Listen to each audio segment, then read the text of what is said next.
이슈들 함께 브리핑해 드렸습니다. 그렇다면 글로벌 시장은 전반적으로 어떤 마감 상황을 보였을지 확인해 보겠습니다. 김민아 앵커, 글로벌 마감 분위기 어땠나요? 네, 지금 서울의 날씨는 흐립니다. 이 서울의 날씨도 흐린데 경기 전망까지 흐려지고 있습니다. 서울에 내리고 있는 비는 봄비인 게 확실하지만 지금 경기 침체에 대한 우려감이 번지면서 흐려지고 있는 게 봄비일지 아니면 우울한 비일지 이 부분이 관건이 될 것 같은데요. 간밤 미 증시와 유럽 증시는 일제히 좀 하락하고 혼조세를 나타냈습니다. 경기 침체에 대한 우려감이 번지고 있는데 미국에서 노동시장이 과열됐다가 다시 한번 좀 주춤하는 모습을 나타내고 있고 유가도 4거래일 연속으로 상승을 하고 있기 때문인데요. 이에 따라서 유럽 증시의 주간 흐름 살펴보시면 오르다가 다시 내리는 모습이 연출되기도 했습니다. 다만 0.1%로 강보합권 내에서 장을 마치는 모습이 나타났고요. 4,315포인트 선으로 장을 마쳤습니다. 장 초반부터는 꾸준히 올라오는 모습을 나타내다가 이 국제유가 그리고 미국에서의 상황이 영향을 주면서 결국에는 탄력이 둔화되는 모습이 나타났습니다. 네, 이렇게 유럽 증시 상황 간략하게 살펴봤는데요. 미 증시 상황은 SH인베스트먼트 김선영 연구원 연결해 보겠습니다. 안녕하세요. 네, 안녕하십니까. 네, 간밤 미 증시 상황 어떻게 됐을까요? 지난 고용지표와 월가에 가장 영향력 있는 인사 중 한 명인 제이미 다이먼 JP모간 CEO의 은행 위기 관련 부정적인 전망 속에 오늘 뉴욕 증시는 소폭의 약세를 보였습니다. 다우지수는 0.6%, S&P 500은 0.5%, 기술주 중심의 나스닥은 0.52% 각각 하락했고 특히 필라델피아 반도체 지수가 1.8% 넘게 급락하면서 눈길을 끌었습니다. 내일 개장 전 발표되는 3월 민간 부분 고용지표와 오는 7일 개장 전 발표되는 노동부의 3월 비농업 부분 고용지표를 앞둔 경계 심리가 짙어졌던 가운데 오늘 미 국채금리는 일제히 하락했고 반면 공포지수인 VIX는 3% 넘게 상승했으며 WTI 가격은 오늘도 배럴당 0.4%가량 상승하면서 4일 연속의 상승세를 지속했으며 금 가격이 1.7%, 은 가격은 3.6% 넘게 급등하는 등 귀금속 가격의 상승이 두드러졌으며 제조업, 임의소비재, 금융업 등 대부분의 업종이 하락했지만 유틸리티는 소폭 상승했고 대형 IT 업체들의 주가가 그나마 선방하면서 나스닥 지수의 추가 하락을 저지했다는 분석입니다.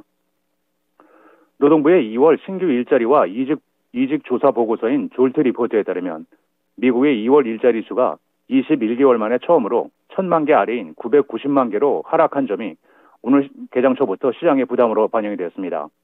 이것은 전문가들이 예상한 1,050만 개보다 크게 적은 수치였고 이 기간 중 자발적 이직과 해고 등을 포함 직장을 그만둔 사람의 숫자는 400만 명으로 전달보다 증가한 것으로 채용 공고를 기준으로 집계한 일자리 수는 노동시장과 더 넓은 미국 경제 건강에 대한 단서로 간주되며 구인 공고는 지난 봄 사상 최고치보다는 감소한 수준이지만 여전히 많은 기업들이 고용하고 있다는 의미로 해석되고 있습니다. 분야별로는 전문직과 비즈니스 서비스에서 27만 8천 개의 일자리가 감소한 것을 비롯해 무역, 운송 및 유틸리티는 21만 개, 소비자 수요를 볼 수 있는 중요한 부분인 숙박과 음식 서비스는 12만 5천 개가 감소했으며 반면 유일하게 건설 분야에서는 12만 9천 개의 일자리가 증가했고 실업자 1인당 일자리 수는 전달에 1.9개에서 2월에는 1.7개로 감소했고 이것은 2021년 10월 이후 가장 낮은 수준이었지만 여전히 팬데믹 이전 수준인 1.2보다는 높다는 것이 전문가들의 분석인 가운데 노동부의 3월 비농업 부분 고용지표는 오는 7일 개장 전 발표되며 전문가들은 3월 중 약 23만 5천 개의 일자리가 신규로 창출될 것으로 예상을 하고 있습니다. 제이미 다이먼 CEO가 주주 연례 서한을 통해 지난달 미국에서 불거진 실리콘밸리 뱅크의 파산 사태에 대해 당국의 느슨한 규제에 의해 문제가 키워졌고 위기에 앞서 연방준비제도의 검증도 없었다고 강력히 비판하면서 은행 위기가 더 길게 갈 수 있는 가능성이 있다고 예상한 점이 오늘 투자 심리를 크게 짓눌렀습니다. 중소은행들을 중심으로 무보험 예금 규모가 확대되는 동안 당국이 선행 조처를 하지 않은 점을 비판한 것으로 당국이 은행에 국채 투자를 하도록 장려했다며 지금까지 중앙은행 등 규제당국은 풍부한 유동성을 보증 삼아 은행의 낮은 자본 확충 요건을 내세웠기 때문이라며 더 나쁜 것은 금리가 급격히 상승하는 동안 연준이 은행에 스트레스 테스트를 하지 않았다는 점이라며 연방예금보험공사가 개입하면서 사태가 진화되긴 했지만 여전히 위기의 불씨는 남아있다면서 시장의 침체 가능성은 더 커졌다면서 위기가 언제 끝날지 모른다는 것이 가장 큰 문제라며 시장의 불안감이 다른 은행들을 압박해 신용 경색을 가져올 수 있다고 관측했습니다. 마지막으로 그는 그림자 금융에 대해서도 경계하는 입장을 보였는데요. 그림자 금융이란 규제 사각지대에 있는 비은행 금융회사나 금융상품을 말하는 것으로 지난 2008년 금융위기를 촉발한 서브프라임 몰기지가 역시 대표적인 그림자 상품으로 모기지와 신용카드 등의 분야에서 그림자 금융업체와 기존 은행들과의 경쟁이 치열해진 상황에서 비은행 금융기관이 고객들에게 제때 신용을 제공할 수 있을지 의문이라며 대부분의 비은행 금융기관은 이것이 불가능할 것이라고 지적을 하고 있습니다. 오늘의 주요 종목은 중국 전기차 선도업체인 BYD입니다. BYD의 1분기 판매량은 전년 대비 93%가 증가해 테슬라를 제치고 세계 1위 자리를 유지했다는 뉴스인데요. 오늘 뉴욕 증시에서 거래되는 BYD의 예탁 증서 ADR의 주가는 1.1% 하락해 $58 33센트의 거래를 마쳤습니다. 하지만 3월 자동차 소비지수가 72.5를 기록해 전달보다 2.1포인트 하락하는 등 자동차의 소비 심리가 위축되는 가운데 2017년부터 중국 정부가 지급하고 있는 보조금이 올해부터 종료됐고 구매세 감면 정책도 올해 말 종료될 예정이어서 향후 업계 전망은 불투명하다는 것이 전문가들의 지적인 가운데 BYD의 올해 1분기 자동차 판매량은 55만 2,076대로 전년 동기 대비 92.8%가 증가했으며 이 중 3월의 판매량이 20만 7,080대를 기록해 올해 1분기 월 평균 판매치인 18만 4,025대를 크게 뛰어넘었으며 테슬라의 42만 2,875대를 제친 것으로 BYD의 1분기 판매량 중 수출은 3만 8,723대로 작년 한 해 수출의 약 69.2%를 기록한 것으로 나타났습니다. BYD는 지난해 3월부터 내연차 생산을 전격 중단하고 신에너지 차로에 집중을 선언했으며 지난해 한 해 186만 대의 순수 전기차와 하이브리드 차량을 판매했으며 이 중 절반이 순수 전기차였던 것으로 나타나고 있습니다. 마지막으로 내일은 고용 관련 업체인 ADP사의 3월 민간 부분 고용 지표가 발표되며 시장 예상은 전달 대비 감소한 20만 건이며 이어 전미 공급관리자협회 ISM의 3월 서비스업 PMI 지수가 발표되고 시장 예상은 54.5입니다. 이어서 모기지은행협회 주간 모기지 신청 건수, S&P 글로벌의 3월 서비스업 PMI 지수, 에너지청의 주간 원유 재고량이 발표되며 심플리 굿푸드, 코네그라 브랜드, 슈니처 스틸 인더스트리, 시드릴 LTD, 시밀레이로 플러스 잉크, 리처드슨 일렉트로닉스, 그리고 시체인지 인터내셔널이 지난 분기 실적을 발표합니다. 네, 미국의 고용 시장까지 함께 체크해 보셔야겠습니다. 이 민간 부문 고용 보고서도 함께 체크해 보시죠. 오늘 말씀 고맙습니다. 네, 감사합니다. 네, 미국 증시 마감 시황까지 들어봤습니다. 이어서 국내 증시 마감 시황 전해드리도록 할 텐데요. 코스피 지수 같은 경우에는 지금까지 저항선으로 여겨지고 있었던 2480포인트를 회복을 하면서 2480포인트에서 마감을 했습니다. 전거래일 대비 0.33% 상승한 채로 장을 마쳤는데요. 장중에는 2489포인트까지 터치를 하면서 2490포인트 선을 앞에 두기도 했습니다. 다만 외국인의 매도 물량이 출회가 되면서 상승폭이 제한되는 모습이 나타났고요. 반면에 기관의 매수세가 하단을 지지하면서 결국에는 강보합권 내에서 장을 마쳤습니다. 섹터별로 살펴보시면 이번에도 상승한 섹터가 더 우세한 모습이 포착이 되고 있습니다. 그중에서도 눈에 띄는 섹터는 의약품 그리고 서비스업인데요. 첫 번째 섹터로 의약품 섹터부터 살펴보도록 하겠습니다. 어제 시장에서는 의약품 그리고 의료정밀 부문이 강세 흐름을 나타냈습니다. 우선 살펴보시면 삼성바이오로직스도 1.29% 오르면서 1%대 강세 흐름을 나타냈고요. 셀트리온 삼형제들이 일제히 고개를 든 가운데 셀트리온이 6%대 강세로 장을 마쳤습니다. 또 아래로 SK바이오사이언스 4.29% 올랐고요. 이 중에서도 두각을 드러낸 종목이 한미약품입니다. 한미약품은 두 자릿수대 상승률을 나타내면서 13.58%로 장을 마쳤습니다. 의약품 섹터를 전반적으로 봤을 때 이 섹터 지수 또한 3% 넘게 오른 바 있는데요. K바이오 육성정책 기대감 힘을 입었고요. 또 미국 증시에서 나타난 소식까지 국내 증시에는 호재로 작용이 됐습니다. 미국의 보건복지부가 지난 3일 바이든 행정부의 암 정복 프로젝트인 캔서 문샷의 세부 계획 초안을 공개했는데요. 이 캔서 문샷은 미국 정부가 미국인 암 사망률을 향후 25년 이내에 50%로 줄이겠다고 발표를 했던 정책 목표입니다. 이 소식에 미국에 진출한 항암제 및 암 진단기술 국내 바이오업체 주가는 초강세를 나타냈고요. 또 여기서 암학회를 기다리면서 국내 증시에서도 이 제약바이오주들이 강세를 나타낸 겁니다.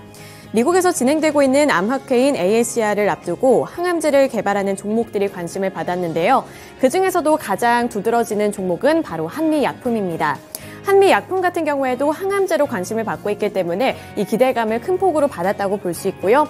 어제 흐름 살펴보시면 장 초반에는 약간은 지지부진한 흐름이 나타났습니다만 점점 갈수록 막판 스퍼트를 내면서 급등하는 흐름을 나타냈습니다.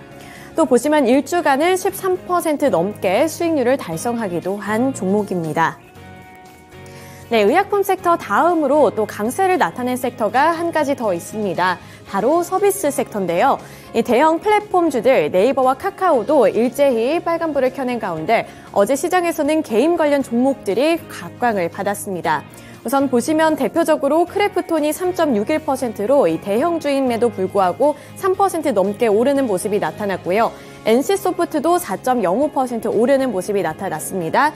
또 넷마블 같은 경우에도 6.4%로 일제히 오르고 있는 모습이 나타나고 있습니다. 최근 이렇게 게임주들이 상승불을 켜내는 데에는 중국이 가장 큰 원인으로 꼽히고 있는데요. 중국 시장 진출 및 글로벌 성과 확대 기대감을 받는 업체들의 주가가 일제히 오른 겁니다. 우선 그중에서도 넷마블이 게임주 관련해서는 가장 큰 폭으로 올랐습니다. 6% 넘게 올랐는데요. 이 넷마블의 게임인 제2의 나라, 크로스월드를 비롯해서 다수의 판호를 중국에서 획득을 하며 중국 시장 진출 기대감을 받았습니다. 이에 따라 장 초반에는 변동성이 나타나다가 급등을 했고요. 그 이후부터는 박스권 장세를 나타내면서 결국에는 상승폭을 유지하며 장을 마쳤습니다. 넷마블뿐만 아니라 이 넥슨 게임즈도 게임인 블루 아카이브의 중국 사전 예약 돌입 이후에 투자자들의 이목을 끌면서 그 다음에도 상승폭을 켜내는 모습이 나타났습니다. 나머지 관련 종목들까지 빨간불을 켜냈다는 점 체크해 보셔야겠습니다. 네, 반면에 살펴보시면 아시겠지만 이 2차전지 관련해서 셀업체들은 파란불을 켜내는 모습이 나타났고요. 또 반도체와 관련해서도 삼성전자가 0.79%로 소폭 상승한 가운데 SK하이닉스 같은 경우에는 어제도 조정을 받으면서 장을 마쳤다는 점도 체크해 보셔야겠습니다. 네, 이어서 코스닥 시장 살펴보도록 하겠습니다. 코스닥 지수는 연일로 상승세를 나타내면서 860포인트 선을 눈앞에 두며 장을 마쳤습니다. 외국인과 기관이 매도를 했지만 개인 투자자들이 이 지수를 이끌었다고 볼 수 있는데요. 개인 투자자들이 4거래일 연속 매수세를 이어갔고요. 외국인과 기관의 매도 물량에 비해서 개인 투자자들의 매수세가 강했기 때문에 코스닥 시장이 결국에는 상승한 채로 마감을 했습니다. 우선 눈에 띄는 섹터를 살펴보시면 역시나 마찬가지로 제약바이오주들입니다. 코스닥 시장에서 차지하고 있는 비율 자체가 많은데 보시면 모두 다 빨간색으로 물들여져 있는 모습이 나타나 있는데요. HLB가 3.57%, 셀트리온 제약이 5.22%로 강한 탄력을 받아 나갔고요. 또 네이처셀 같은 경우에도 10%, 바이오니아가 13%대 상승률을 기록을 하기도 했습니다. 나머지 관련 종목들도 일제히 빨간불을 켜내는 것을 볼 수 있는데요. 이 미증시에서 제약 및 헬스케어 섹터의 상승 동조화와 이 한미약품 등 대형 제형사의 주가가 큰 폭으로 오르면서 전반적인 투자 심리를 개선시켰다고 살펴볼 수 있습니다. 제약바이오 관련해서 한 가지 종목 살펴보도록 할 텐데요.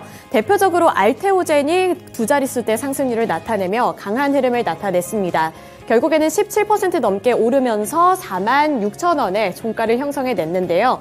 이 알테오젠 같은 경우에도 항암제 개발과 관련해서 부각을 받고 있기 때문에 미국 암학회 그리고 미국에서 암을 조금 더 줄이겠다는 이 운동이 함께 맞물리면서 강한 탄력을 받아 나갔습니다. 세 달 흐름, 한 달 흐름, 그리고 일주간의 흐름을 보시더라도 수익률이 큰 폭으로 나타나며 두 자릿수대 수익률을 기록한 종목입니다.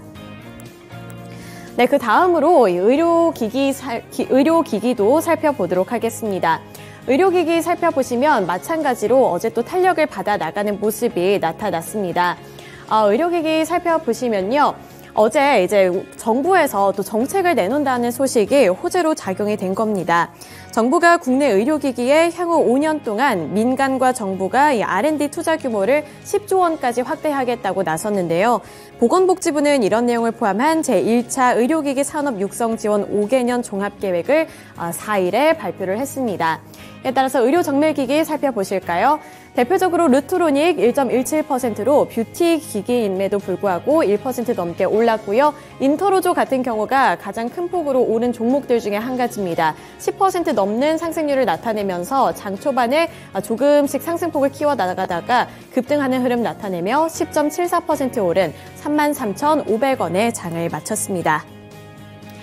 마지막으로 그리고 전체 업종 살펴보시면요. 코스닥 시장에서도 마찬가지로 반도체 관련 종목들 그리고 2차전지 소재 관련한 종목들은 그동안 올랐는데 그동안 올랐던 것의 상승폭을 반납을 하면서 조정을 받으며 장을 마쳤습니다. 네, 이렇게 특징주들까지 알아봤고요. 어제 국내 증시 마감 시황 글로벌 시황센터 전해드렸습니다.